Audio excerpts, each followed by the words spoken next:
sa 85 taon ng kauna-unahang radyo sa Pilipinas, DZRH. Sama-sama tayo.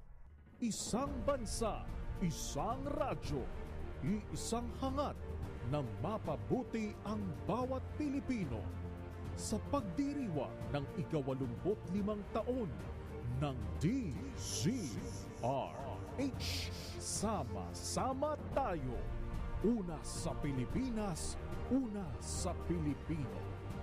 Serbisyong tapat sa'yo, DZRH.